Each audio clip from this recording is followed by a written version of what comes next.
guys, welcome back to my channel, where today we're doing something a little bit different. I don't have a video about Egypt today. As you know, I am a teacher. I've been teaching for nearly 10 years, and I was on YouTube the other day and I fell down the YouTube rabbit hole and I stumbled across a video of a very angry teacher.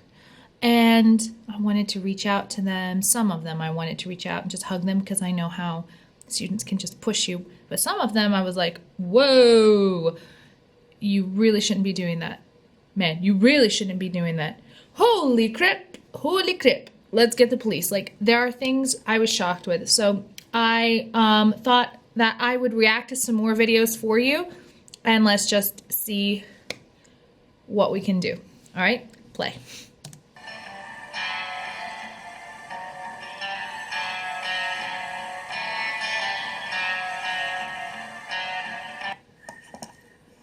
Anybody with good sense ought to be weary of a stranger, okay? But maybe you don't have good sense because you're sitting here arguing with me and you're making me mad, and I'm going to send you to the office if you don't shut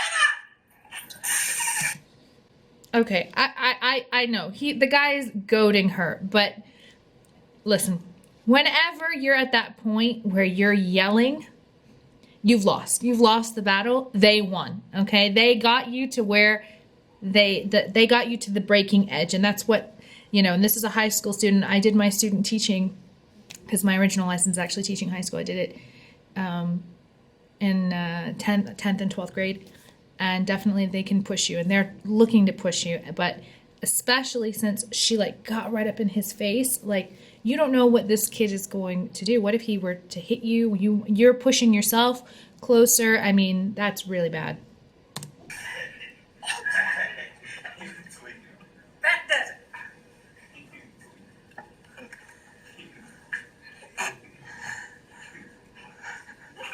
Mister, I am serious. Wipe that smirk off your face now.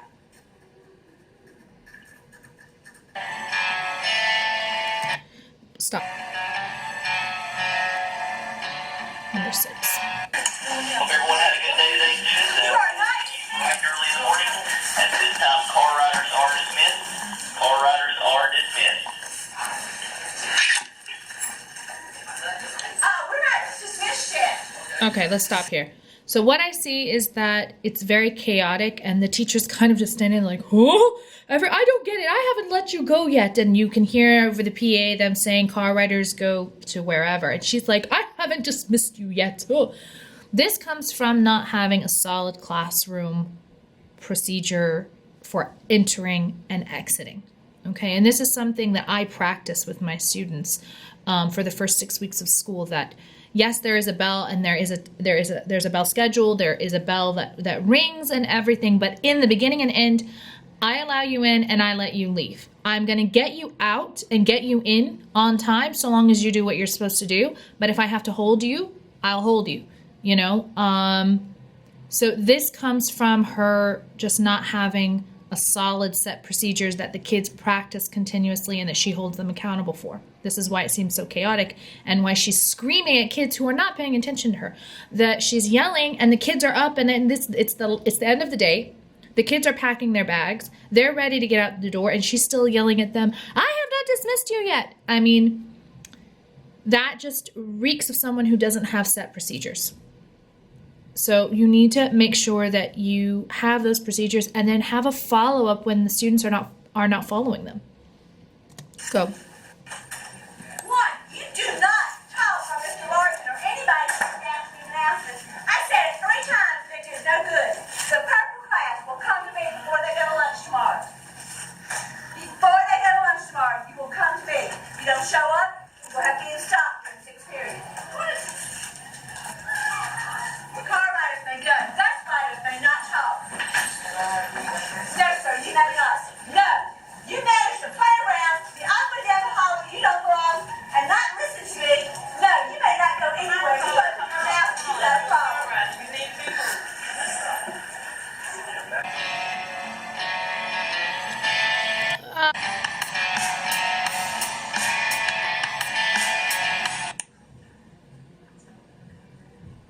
Okay, this isn't a scary movie. You need to Calm your dramatic ass down. Woo. Here she comes. It's rude, disrespectful. Okay? It's vile right now. Okay, this is not what I meant. What I meant, don't yell. Respect. This is not what I meant.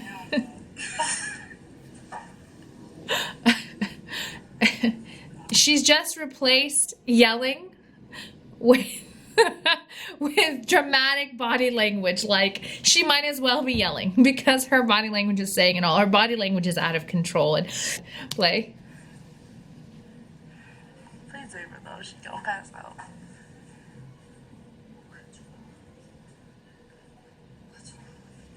What is wrong with all of you? Oh, now she's bringing in the whole library.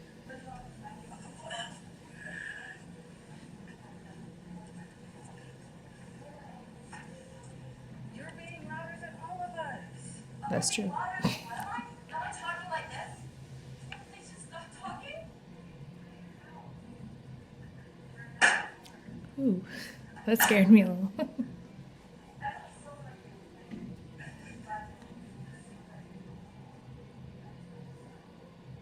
there's like 50 of us that do, so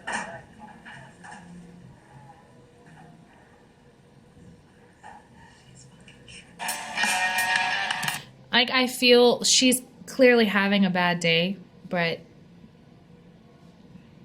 I feel like, you know,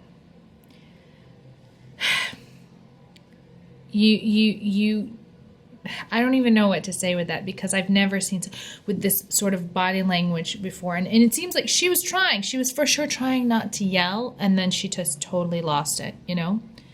Play.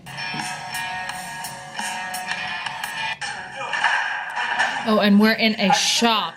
Oh, no. Oh, he's throwing stuff. I don't get it, man. What am I supposed to do to get you guys to do something? Set up classroom management. You guys all just lost points to this. Yeah, you guys don't get it. I was calm early. All right, pause. So, in the end, the whole point. Hold on 1 minute. Sorry. Sharif and Adam just came home, so I had to stop a minute. All right, continuing on. I was calm early, right? Now I'm not. You got me just over the edge. Get my face like that? You sent me over the edge. Okay, stop. So what I was saying before, because I got off track. So he's saying, I can't get you guys to do any work. And I was saying that, you know, the point of kids coming to school is to learn, and in order to see if they learn, there are grades and stuff. So if you have a curriculum set up and what they're doing is being assessed in class, you know, if they choose not to do the work, okay, that's on them. You do your part, you reach out to parents, you know, regardless of what subject it is, whether it's, you know, English Lit or it's shop class, because they're equally important. Otherwise, the class wouldn't exist. And I actually do think that classes like shop and home ec and those more real world, authentic courses where you're doing things are very, very valuable to kids. There are things that I did in my home economics class and some of those electives that to this day I carry with me, and they're very, very important and teach a lot of life lessons. If he has students who are not doing his work, I'm sure there are policies in place in order to kind of follow up with what they're doing. But you need to first ask yourself, is what I'm doing engaging to the students? Is this something, have I taught it in a way and held my expectations consistently so that the kids will do the work? It's all about how you've set up your classroom. Play.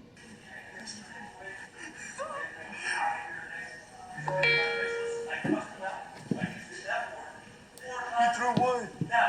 in metal. You alright? Let me see. Okay, and then obviously the big no-no in that video was you don't throw stuff. Ever. Ever. What if it had hit someone? Play. Then they're not going to hire you. Oh, They're not back. We're going to hire talking you about. because you can't listen to anybody. Well, when she sees that you are not capable of doing any work, she's going to fire you.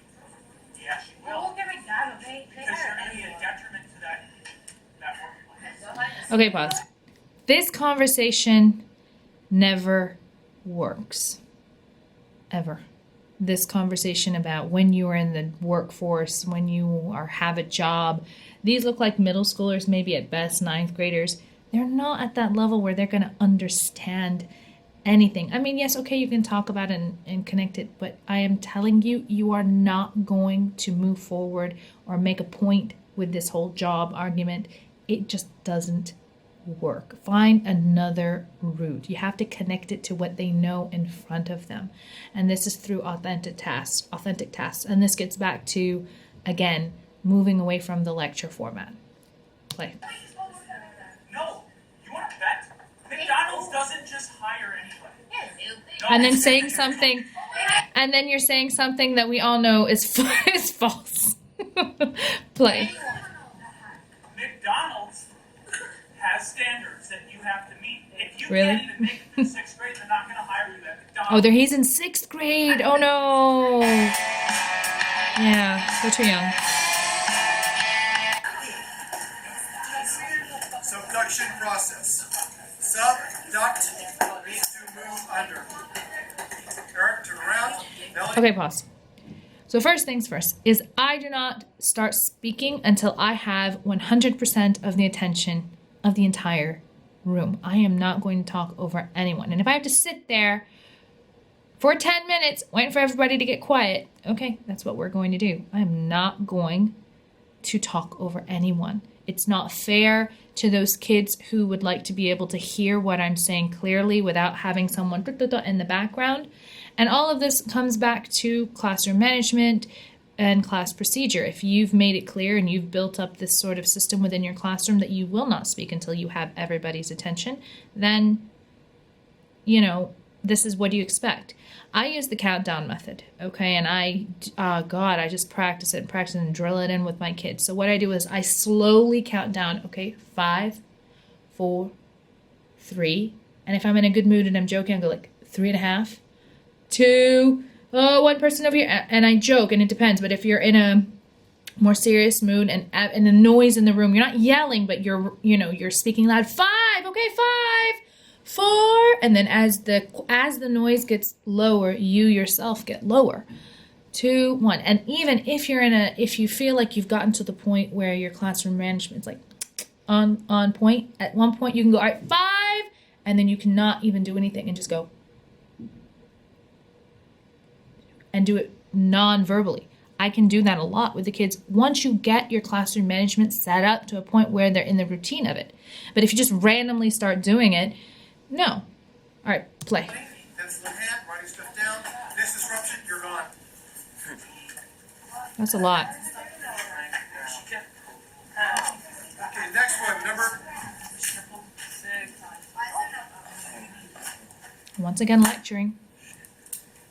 Stop nonsense. Poking, stop the paper pushing, stop the talking back and forth. We can continue after 3. And I'm sorry if you may have to leave. A parent can come to the room and pick you up. I don't care. I'm tired of the nonsense. Melanie, get a pencil in your hand. Oh, he was doing good. I mean, okay, he was getting back to what he was doing until he yelled. You will follow along, and we will do this together. We have 3 things to do today and every day from here on out. We have lots to do. Every day. That sounds 30 minutes, fun. 30 minutes, 30 minutes. We're going to be cranking from now to the STAR test. Get used to it, sit down, shut up, and move that pencil. That's all you're doing for the next 3 weeks. Okay, pause. So, nothing sounds more fun than saying for 3 weeks we have nothing but cramming to do. Like, you're basically setting yourself up for 3 weeks of misery. You're telling the kids we're not going to enjoy this class for 3 weeks in the way that you're saying it. Yes, we know once the kids get up into high school and stuff, yes, sometimes there has to be lecturing and all that, and you do have, I mean, even I teach grade 6, and it is heavy paced, and I do tell the kids, listen guys, we've got a lot to get through. I think it's going to be super fun, but we're going to get through this together. But in order for us to have fun, move forward, get excellent grades, we have to do this together, and you have to listen to me. This guy is sitting there like warden in a jail saying, you're not going to have fun for the next 3 weeks, but you're going to take it So shut up, sit down. I mean, you're not setting it up any sort of, environment where the kids are going to be looking forward to learning. Okay, play.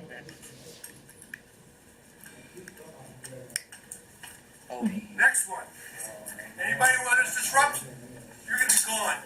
Okay, so he sounds like stop. He looks like he's getting started, and then randomly goes, he goes, oh, next one, and then he stops. Okay, move forward. They were quiet. Like stop beating the dead bird. Okay, you won. Move on. Play. Last warning. Okay. Move the chair in, pencil in hand, move that pencil when I say words, you write. Ooh. Anybody not cooperative, leave. Go to H5, go to H5 now. Okay, boss. There's one thing that I have learned to do, and that is to let go just a little bit, okay? Like, I understand you want them focused. Clearly, you don't want them on their phones. You don't want them, having side conversations and everything. But you've got to, bring down your expectations to level of reality. And the fact of the matter is that we do not see what our kids are going through every day as teachers. It's like we forget that. Remember that these kids are in school for 8 hours a day, and every single class, they're being expected for that full hour and a half block to write nonstop. I mean, we have to be realistic with what we're asking of the kids. Now, I don't know what time of the day this is. Oh, you know what? I do know what time of the day because he mentioned it. He said 3 p.m. But this is the end of the day. It looks like it's some sort of either science or math class, which is really hard to have at the end of the day. And dang, he's just like, woo, flying off the handle. Play. Be happy to have you leave. I could use a few less students in here. Continuing. Like this guy, I would think that he hates his job based on the way he's speaking. Made of basalt rock is more dense than continental. Yeah, it looks like some sort of science, geology maybe. All right, so that was definitely interesting. So I definitely feel bad for any teacher who has a bad lesson. I feel bad for any student who had to deal with a teacher who perhaps is not doing the job that they were meant to do. Unfortunately, there are people who are out there who are employed as teachers who shouldn't really be in the classroom. I think the main takeaways from this whole compilation that I've seen here is that we've learned a few things, and we'll just review. 1, don't yell. Once you've started yelling, you've lost. 2, don't engage in arguments with adolescents. They are not yet developed enough in order to be able to, understand that what they're doing is wrong. If they knew, they wouldn't have done it to begin with. 2, you have to set up a classroom environment of which the students are engaged and the tasks are authentic and they're working in an environment in which you have established and practiced rules and procedures, okay? If you have established rules and procedures within your classroom, then you will not see these problems, okay? You just won't. And then the third one is particularly with regards to violence and stuff and protecting yourself as a teacher. And like I said, you need to make sure that you feel as if there's a camera on you all the time. Maintain those physical boundaries with the students. Don't let it get to the point where they are up in your face. If you see a student who is getting up in your face, then at that point you really need to just, retire from the room, like to leave the room. That's what a resource officer is for.